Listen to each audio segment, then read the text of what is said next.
आज की हमारी कहानी का शीर्षक है रेगिस्तान में मिला जादुई सोने का शहर। एक लंबे समय पहले एक ऊंट चलाने वाला था। रेगिस्तान में सफर करने वालों को ऊंट पे उनके चहीदे स्थान पे छोड़ देता था। उसका नाम परितम था। हर रोज वही काम करता था, उन्हें लेके जाना और वापस ले आना। आए हुए पैसों से अपना जीवन बिताता था। एक दिन एक अमीर परिवार परिथम से उनके यात्रा की सारी जानकारी देकर, जैसे उनके जाने की और रहने की जगह, उससे उसके ऊंट पर 2 हफ्ते घूमने की सौदा करते हैं। बाबू, मैं अपने पूरे परिवार को यहाँ के सारे प्रदेश दिखाना चाहता हूँ। कम से कम 2 हफ्तों के लिए तुम्हें हमको घुमाना होगा और उसके लिए मैं तुम्हें 500 सोने के सिक्के दूंगा। हाँ, 500 सोने के सिक्के? 2 हफ्तों के लिए जाऊंगा तो 1 साल के काफी पैसे कमा पाऊंगा। ऐसे फैसला करके परितम तुरंत उन लोगों का सौदा स्वीकार करता है। दूसरी तरफ परितम की माँ उसे जाने से मना करती है। बेटा, पैसों की लालच में ऐसी खतरनाक यात्रा करना क्या जरूरी है? उनके कहे प्रदेशों को पर्यटक साधारण रूप से नहीं जाते हैं। ऐसे कहने पर भी उनका बेटा नहीं सुनता है। माँ की बात को टालकर पैसों की लालच में अगले ही दिन उस अमीर परिवार के साथ यात्रा प्रारंभ करता है। परितम ऊंट पे 2 लोगों को बिठा के ऊंट को पकड़ के चलते रहता है। बाकी के लोग बाकी ऊंटों पे बैठ के उनके पीछे आते रहते हैं। बाकी के ऊंट को चलाने वाले सारे परितम की आज्ञा का पालन करते हैं। वो सारे परितम के पास मौजूद नक्शा की सहायता से चलते रहते हैं और जब रात होती है तो वही रुक के सो जाते हैं। अगले दिन परितम यात्रा की सारी तैयारी करके, जल्दी आओ सभी, देर हो रही है, ऐसे सभी को बुला के किस दिशा जाना है ये देखने अपना नशा ढूंढने लगता है। उसके बैग में और जेब में ढूंढने पर भी नहीं मिलता है। ये बात उसे परेशान कर देती है। परितम को अपना ऊंट आगे न ले जाना देख अमीर आदमी कहता है, क्या हुआ परितम, सब कुछ ठीक तो है?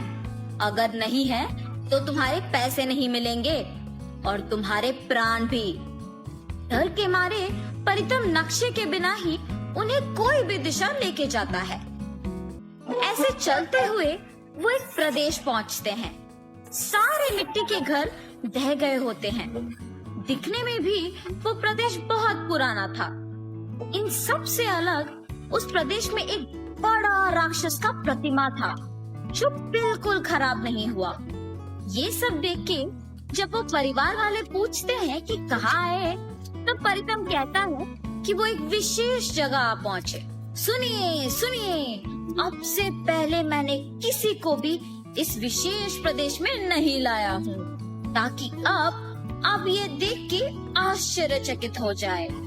आज हम सब की किस्मत अच्छी है क्योंकि हम बहुत दूर सफर करके यहाँ पहुँचे।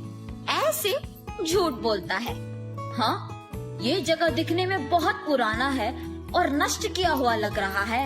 इसमें क्या विशेषता है? आपके आगे जो प्रतिमा है वो आदमी शहर को चलाता था। ऐसे कहते हुए उस प्रदेश के अंदर चलते हैं। उस शहर में मौजूद चीजों को देख परितम खुद की एक कहानी बनाकर वो ही सबको कहता है और तभी उन पर्यटकों में से एक, हाँ, सच में इस दस्तावेजों में लिखा है कि इस प्रतिमा के आदमी ही इस शहर को चलाता था। ओह, मेरा सोच कभी गलत नहीं होगा और होने भी नहीं दूंगा। ऐसे वो खुद की तारीफ करता है और उस प्रदेश के बारे में कहते रहता है, यहाँ सब कुछ चांदी या लोहा या इस्पत नहीं बल्कि सोने का बना है। ये सुन के पर्यटक कहता है, अरे हाँ, मुझे यहाँ एक सोने का डब्बा मिला है। सोने का डिब्बा? ये प्रदेश कौन सा है?